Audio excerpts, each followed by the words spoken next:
영어 동화 세상 리틀팍스. Our world landmarks, the Grand Canyon.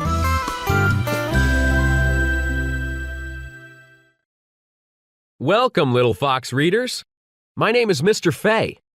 My students and I just started an exciting new social studies unit, World Landmarks. We're learning about some of the world's most famous places and buildings. Each week, Melissa, Jake, or Alex will tell you about what we discovered. We're glad that you can join us. Yesterday was our first lesson. We studied the Grand Canyon, a huge canyon in the United States. Melissa is going to tell you all about it. So sit back and relax as you learn about this amazing place. Hi, everyone. As Mr. Fay said, yesterday our class learned about the Grand Canyon located in the state of Arizona. At first I thought it was going to be boring, but it wasn't at all. Mr. Fay began with the story of how the canyon was made. He said that millions of years ago, a river began flowing over layers of stone. This river, known today as the Colorado River, made grooves in the sheets of rock that grew deeper and wider. Over time, the rock became a long valley with steep walls, the Grand Canyon. Some rocks in the canyon are about 2.5 billion years old. Because the canyon is so old, there are some really interesting things in the rocks, like ancient shells. You can also find other cool fossils, like ones of sponges, fish teeth, and animal footprints.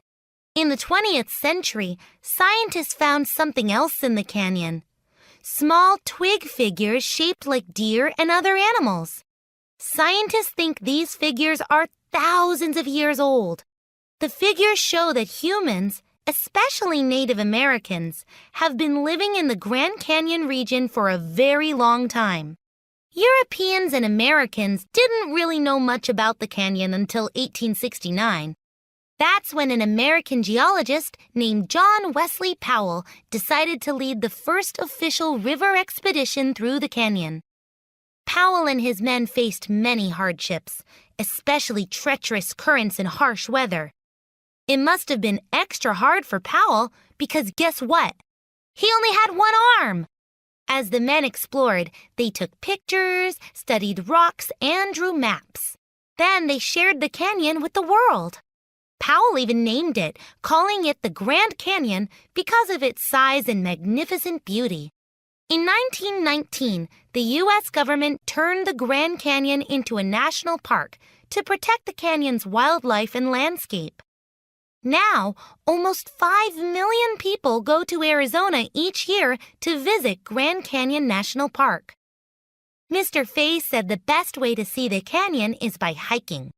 The park has short walks along the canyon's edge, but it also has a 34-kilometer hike that goes along the bottom of the entire canyon. 34 kilometers! If you're like me, and just the thought of walking that far wears you out, you can see the canyon in other ways, such as by helicopter, boat, or mule. Personally, I'd choose the helicopter. If you do go hiking down to the bottom, be sure to take plenty of water, sunscreen, and a map. Also, be prepared for all kinds of weather. Mr. Fay said the canyon is so deep that the weather changes drastically as you descend. When he visited in the winter, he was hiking along through some snow near the rim. But later, when he reached the bottom, it was hot and sunny.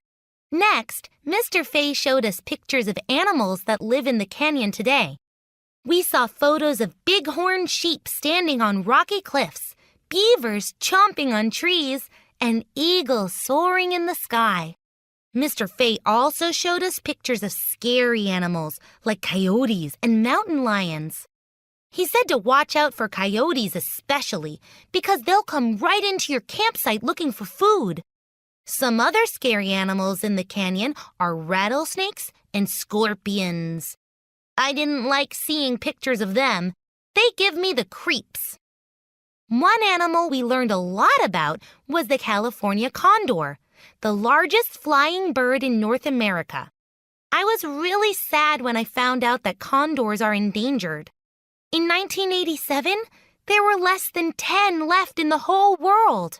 But thanks to the work of conservationists, California condors are returning to the Grand Canyon, and their numbers are rising.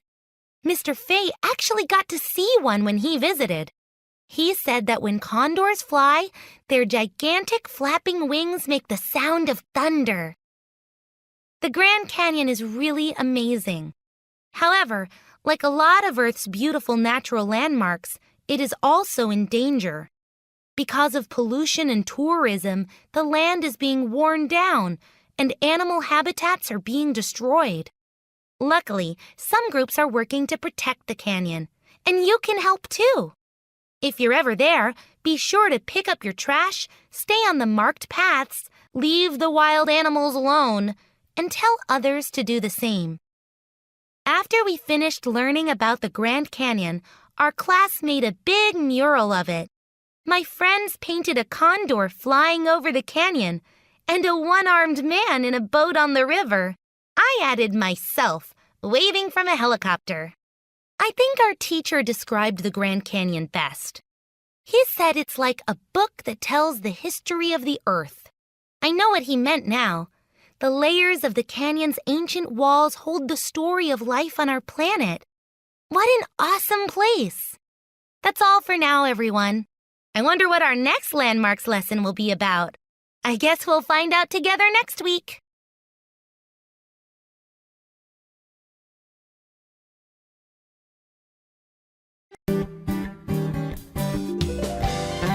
Our world landmarks. The Louvre.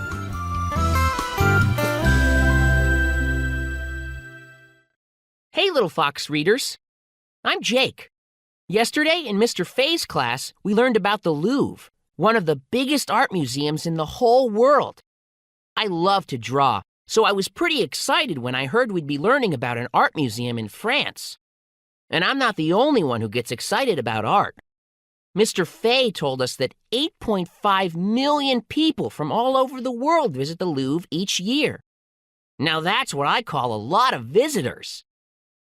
The Louvre is located in the heart of Paris, on the right bank of the Seine River. It's home to around 35,000 pieces of art and nearly 13 kilometers of galleries. That means it would take almost a year for a visitor to see everything inside the museum. When the Louvre was first built, way back in 1190, it was designed to be a fortress to protect Paris from its enemies. At the time, Paris was the largest city in Europe, and over the next 200 years, the city continued to grow. Eventually, the Louvre wasn't big enough to protect the entire city. So, in 1364, King Charles V decided to turn it into a palace. During the centuries that followed, members of the French royalty continued changing the Louvre, demolishing some sections and adding new buildings and wings, along with gardens and fancy decorations. French monarchs also collected artwork, filling the Louvre with colorful tapestries, elaborate carvings, and all kinds of incredible paintings. Eventually, the royal court decided to move to a new palace, abandoning the Louvre for a while.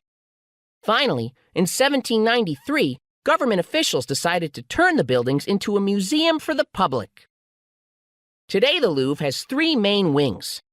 They're arranged like a giant horseshoe, and in the courtyard in the middle of the wings is a big glass pyramid. Inside the Louvre, visitors can see art from many different time periods.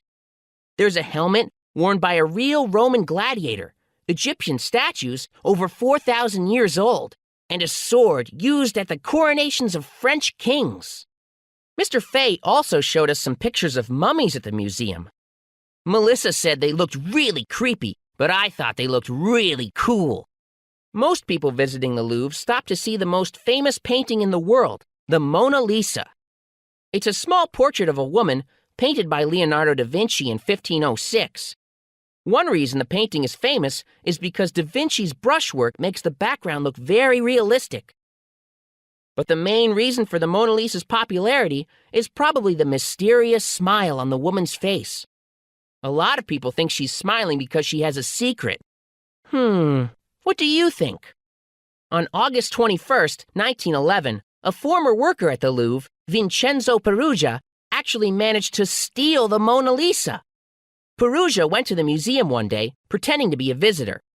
When the museum closed for the night, he hid and slept there overnight. The next morning, he simply removed the painting from the wall, concealed it under his clothing, and walked out the door. I guess they didn't have any high-tech security cameras or alarms back then. The Mona Lisa wasn't found until 2 years later, when Perugia made the mistake of trying to sell it to an antiques dealer who reported him to the police. Ever since then, the Mona Lisa has been kept behind some very strong glass. But it still attracts huge crowds, with thousands of visitors trying to catch a glimpse of the mysterious woman every day. The Raft of the Medusa by Theodore Géricault is another well-known painting at the Louvre. But this isn't one you could sneak out of a museum. It's almost 5 meters high and over 7 meters wide. I found out that in 1939, the painting's enormous size caused an enormous problem. World War II had begun, and museum workers were worried about the valuable artwork inside the Louvre. So they decided to pack it up and move it to castles around France for safekeeping. Workers placed the Raft of the Medusa on the back of an open truck. On the drive out to the countryside, the tall painting knocked down some electrical wires. This caused the electricity to go out in an entire city. Another popular item at the Louvre is the Venus de Milo, a marble statue that was discovered by accident. In 1820, a farmer on the island of Milos was digging in the ground when he uncovered a statue in 2 pieces. The whole statue was carefully dug out and then presented to King Louis XVIII of France. The king later donated it to the Louvre.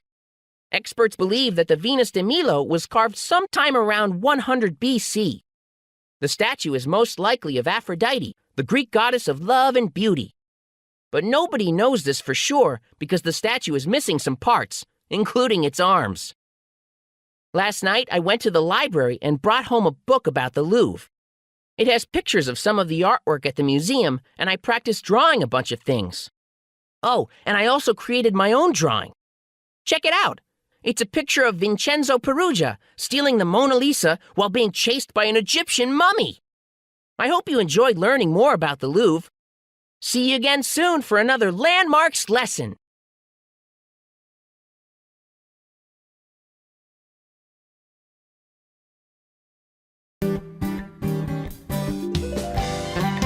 Our world landmarks. Mount Everest. Hi, everyone. My name is Alex. Mr. Fay just told us about the tallest mountain on Earth, Mount Everest. I can't wait to tell you about it because this lesson changed my life. But more about that later. Mount Everest is part of the Himalayas, a huge mountain range in Asia. The Himalayas are known as the roof of the world because many of the world's biggest mountains are here. Mount Everest, the tallest of them all, is about 8,848 meters high. Its summit is the highest point on Earth. Mount Everest is shaped like a 3-sided pyramid. 2 of these sides face Tibet, near China. The other side faces Nepal, near India. People in the Western world didn't really know much about Mount Everest until the 1920s. That's when British troops were sent to explore the Himalayas and discover a route to Everest's summit. But this expedition failed, and so did the next, and the next after that. Finally, in 1953, Sir Edmund Hillary of New Zealand and Tenzing Norgay, a Nepalese guide, became the first people to stand on Mount Everest's peak. Since then, over 10,000 people have tried to reach the summit. Thousands have succeeded, but hundreds of others have died while trying. Each of Mount Everest's 3 sides can be climbed, but the south side facing Nepal is the most popular. Mr. Fay said it usually takes 64 days to climb this side. An expedition on Mount Everest is hard work. Climbers have to travel over slippery rocks and sheets of ice, as well as steep inclines and bottomless crevasses. Death is always possible. It takes a long time to prepare for a climb. For the first few days, climbers get ready in Kathmandu, the capital of Nepal. They meet the other members of their team, make sure they have everything they need, and hire porters to help carry the equipment. Most of the porters are Sherpa, Nepalese people who live in the valleys of the Himalayas.